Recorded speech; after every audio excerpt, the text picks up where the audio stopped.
we now have our second Nobel laureate of the day. I guess one shouldn't have favorites among Nobel laureates, but I was particularly delighted to be allowed to have this conversation with Professor Kahneman.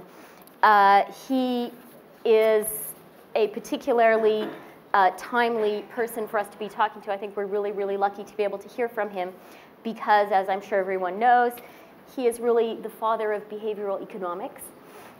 Someone who has been thinking about the ways that we make choices and make decisions that are not perhaps purely homo economicus.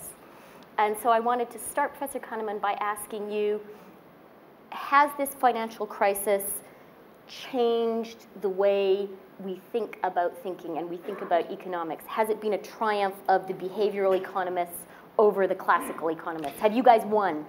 Well, in the first place, a very important disclaimer. I'm not a behavioral economist because I'm not an economist. And I don't think that people who are not economists should call themselves behavioral economists. I'm a psychologist. I happen to know a lot of, I have a lot of friends who are behavioral economists, and so I can talk about that. But you should know that I'm not talking. And they read a lot of your work, don't they? Yes, but I'm not talking as a professional. Whether this has been a triumph for behavioral economics, yes and no. The yes side is that it clearly hasn't been very good for classical economics, especially for naive classical economics. The kind of, the economics that apparently Alan Greenspan believed in, up to the point that his framework collapsed. It hasn't been good for that. Whether it's been especially good for behavioral economics, I'm not sure, because there is one aspect of it, clearly, that behavioral economists are extremely interested in, and this is at the level of the people who are buying mortgages that they couldn't afford.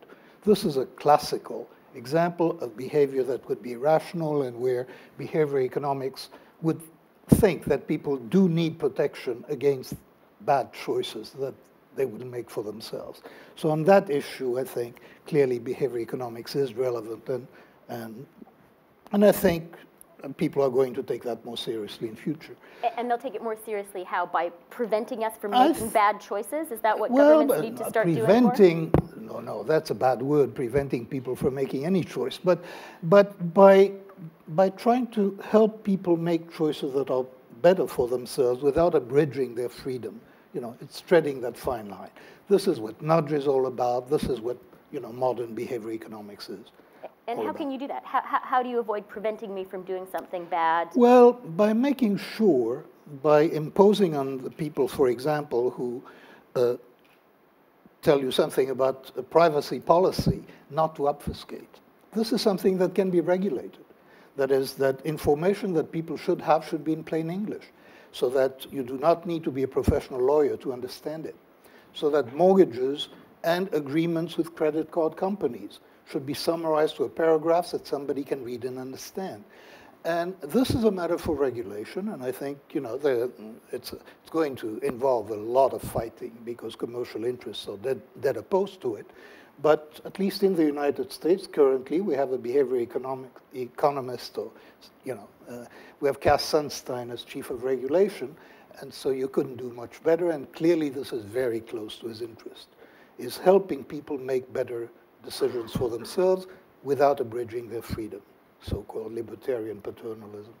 Is that a lesson that needs to be applied also in the sort of financial sphere, in the way we think about regulating banks? Well, in the way we regulate markets? Now we're approaching a domain where I'm not an expert. So, I'm not an economist, and so my sense is that this is something that standard economics and behavioral economics, are interested in. And this is the agency problem. That is, how do that clearly the interests of individuals do not necessarily coincide with the interest of the organizations to which they belong, and that's a problem in standard economics. Apparently Alan Greenspan wasn't fully aware of it, but many other economists are. And And regulating that and thinking about the psychology of incentives, and to that extent, I think that is extremely important, and probably is in the background of some of the activities that are going on in trying to regulate finances. And do you think that's something that governments have to get involved in, or should they rely on companies to regulate internal incentives themselves? Well, I mean, you know, who are companies? The companies are boards, and they are executives, and the executives very frequently control the board rather than vice versa. And so I think there is a role for government. Obviously, there is a role for governance within organizations as well, but there is a role for government in making sure, for example, that shareholders' rights are appropriately considered when the boards make decisions. So, you know, you're speaking to somebody who is a bit of an interventionist on this. In retrospect, I think a favorite game right now, played, I must say, often by journalists, is to point out how idiotic everybody was in government, in finance, in business, and that this crisis was really very obvious. If anyone had been thinking clearly, they would have known it was coming. Are we making a cognitive error in thinking about it that way? Oh, yes, we are. I mean, one of the major cognitive biases that have been identified by psychologists over the past 30, 40 years is hindsight bias. And hindsight bias it's not a pernicious mistake, it's something that everybody does. That is, we are unable to reconstruct a day after the event occurred what probability we had assigned to it yesterday. That is, when people were explicitly asked for their probabilities for various events, and a few weeks later the event either had or had not occurred, and you ask them with incentives to reproduce the probability they had stated, they're unable to do it. They tend to be biased that they thought the event would always occur. And this is so we always think that we were right? We always think that we're right. It takes very, very little time for people to convince themselves, and we really understand the psychology of this extremely well. That is, an event occurs, and we are so built that we're storytellers. As soon as anything happens, we have a story for it, and we understand it. We understand the story that we're constructing for it. And then that story becomes part of the event. We cannot think of the event without thinking of that story. And now the event makes perfect sense. And that makes us very unfair to the people who are making decisions without the benefit of knowing its outcome. And it has another very pernicious consequence, I think. It gives us the illusion that we understand the world we live in. Because, you know, so we made that mistake. We didn't anticipate this crisis, but, you know, now we've learned. Now we know. Now we know better this time. But actually, the real lesson we should learn is that there are a lot of things that happen in the world that we cannot anticipate. That's the important lesson, and not so much what we can learn from this particular event.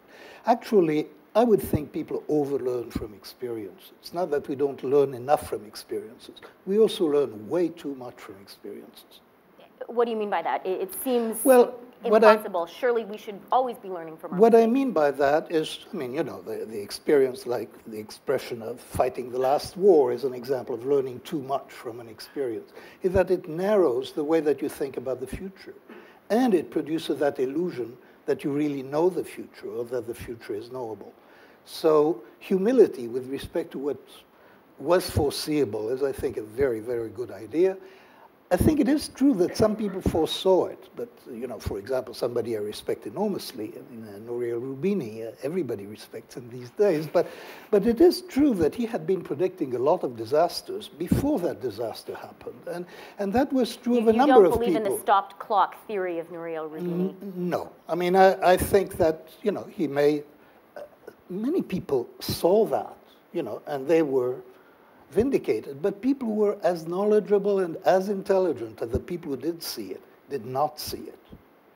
And so I would want to be very careful about deciding, you know, about concluding, oh, this was easy to see. It was not easy to see, otherwise it would have been seen. And so bearing in mind that hindsight bias, what should we be learning from the past crisis? I guess I'm not supposed to be learning anything from it at all, right? Well, no, you're supposed to learn. I was mentioning to you earlier, Nassim Taleb, who is one of the heroes, clearly, of this particular story. But Nassim Taleb is writing another book to follow his Black Swan. And He has a subtitle for his book, which I really like. And the subtitle is How to Live in a World That We Do Not Understand. And that, I think, is an important lesson. And there are ways to adjust to some humility about how much we understand the world we live in. And, thinking small and taking 2 insurance policies and reminding yourself morning and evening that you don't know, and having some fairly obnoxious, if you will, quality controls over the decisions that are made. For yourself, for your company, for your government, for yourself, all of those? There are too many books give people advice. I don't think that people can follow advice to correct their own thinking.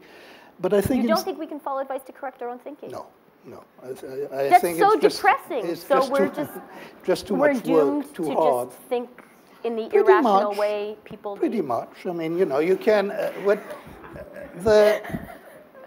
As individuals, I don't think that. Speaking for myself, I haven't learned all that much. Really? So you're not a super excellent decision maker? No, not at all. Really? You haven't used all the things you know in your research in your life? Well, sometimes I use them, and there is a particular way in which they can be used, but it's also quite rare. That is, you can be in a situation, and an example is like there are visual illusions that we have seen before and we recognize, and we say, oh, that's a Müller-Lyer illusion. Those 2 lines look different, but they're really the same. Now, when you see that pattern with the arrows pointing in or pointing out, then you should say to yourself, and you can say to yourself, oh, here, I can't trust my vision. I have to take out my ruler. I have to ask someone. That's a pretty narrow application, though. And there are a set of narrow applications where this might work. Organizations have a better chance in some way. That is, you can embed procedures. You can embed some wisdom into procedures for decision making. That until somebody gets clever enough to subvert those, and I think I've been told it takes about 5 years to subvert anything, but until people do find the loopholes in your procedure, you can do things within organizations to improve decision making. And what sort of procedures should we be embedding? My favorite these days is a procedure invented by a fellow named Gary Klein, whom I like, and that is the pre-mortem. And I think that's a very fine idea for an organization, so let me share that with you. If you have an organization that has made a plan, and it's not yet fully determined, but it's almost decided, then it's a very good idea to bring in executives or people who are going to be involved in this plan for a session that could last 3/4 of an hour. It shouldn't be a big deal. Give them paper and pencil and run a meeting on the following premise. You tell the people there, it is a year from today. We implemented the plan. It was a disaster. Now, please write the history of that disaster. And give people 5 minutes to do that. This, I think, is brilliant. It is brilliant because it overcomes one of the major problems for organizations that they're making decisions, which is that beyond a certain point, it becomes disloyal to question the decisions, especially if the major executives are committed to it. This legitimizes dissent. And legitimizing dissent is a major problem for decision-making anywhere. This does it, and it does it cleverly, so that people will be competitive in inventing interesting ways in which the plan might fail. Couldn't it also institutionalize paralysis? I mean, if everyone is writing why this isn't going to work, isn't the danger that you just don't do it? I doubt that very much. I mean, I think it's going to be very rare where the outcome of a post-mortem will be to abandon the plan altogether. I think it's going to be much more common where the outcome of the pre-mortem is going to be to, as Nassim Taleb would say, to robustify the plan, to take care of particular events that might happen. And this is one way of improving decisions, which is low cost, it is manageable, it can be built into procedures. There aren't very many things like that. But raising the question of what are the quality controls that an organization could implement over its decision making, that is, I think, an important question that is very rarely raised. And that should be raised, not only as a result of this crisis, but I think it's a good question to ask. You're working now on well-being research. One of the sort of counterintuitive truths that has been quite popular recently is this idea that actually getting richer doesn't make us happier. Is that something that you found to be the case?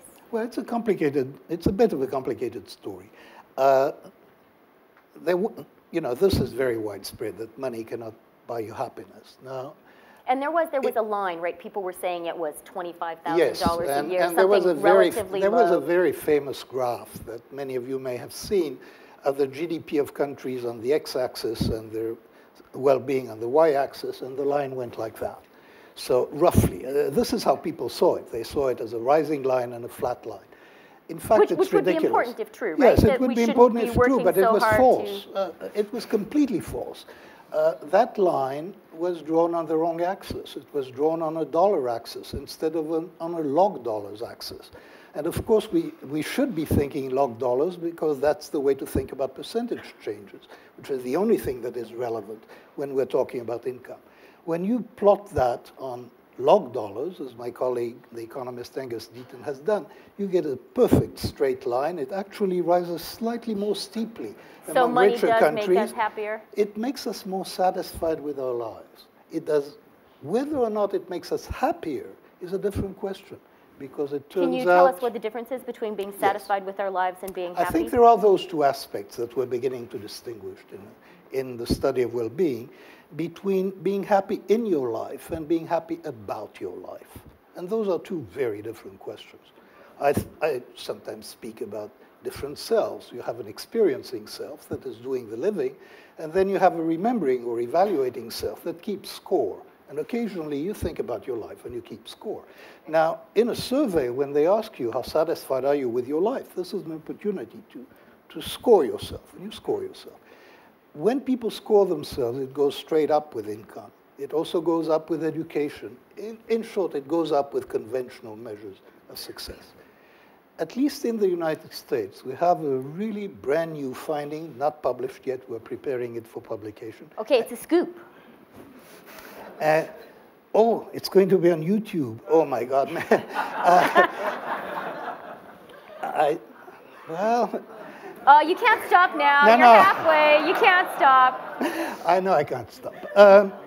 The finding that we have, and actually I'm quite sure of it, so is when you plot experience happiness, which basically means people's mood as they live, when you plot mood against the log of income, what you get is a threshold.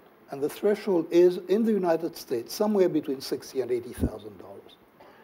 So above that is... And above that, it is absolutely flat. Absolutely nothing happens above that. I mean, it's quite remarkable. You get samples of $50,000 people per point, and they're not significantly different for each other. I mean, it's very, very odd. Below that, it's fairly steep. So that it is true when you talk about experience happiness or emotional happiness rather than about life satisfaction. So this is kind of how cheerful I am as I go about my day? Yeah, money is not going to make you happy in that sense beyond a certain threshold. Lack of money can make you very miserable. And there is that clear asymmetry. And any other scoops from your well-being research? Anything else you're learning? Well, there is one finding, I think, that is important, which is when it is good to be rich. And it sounded like always based on this. No, when is it emotionally good to be rich? And this has a lot to do with misfortune. I mean, it turns out that at least in the United States, my guess is that in more egalitarian societies, this is less true. And I wish it were less true in the United States. But in the United States, it is really much better to be rich than poor if you're ill. And it's emotionally better. I mean, but surely that's because they don't have a very good healthcare system. That is in part, and because of lack of insurance, and because of a variety of things. And also because when you're rich, there are a lot of amenities that you can buy that make the illness less burdensome. So being rich is good for divorce. I mean, being rich is good for Being rich is good for divorce. Oh, it's yes. good for illness. Anything else is good for? For misfortunes, it's very good, of course, when you're unemployed. So What about a popular thesis, particularly in the UK, from the spirit level work that I know you're familiar with, is this notion that our happiness is very dependent on how well the people around us are doing.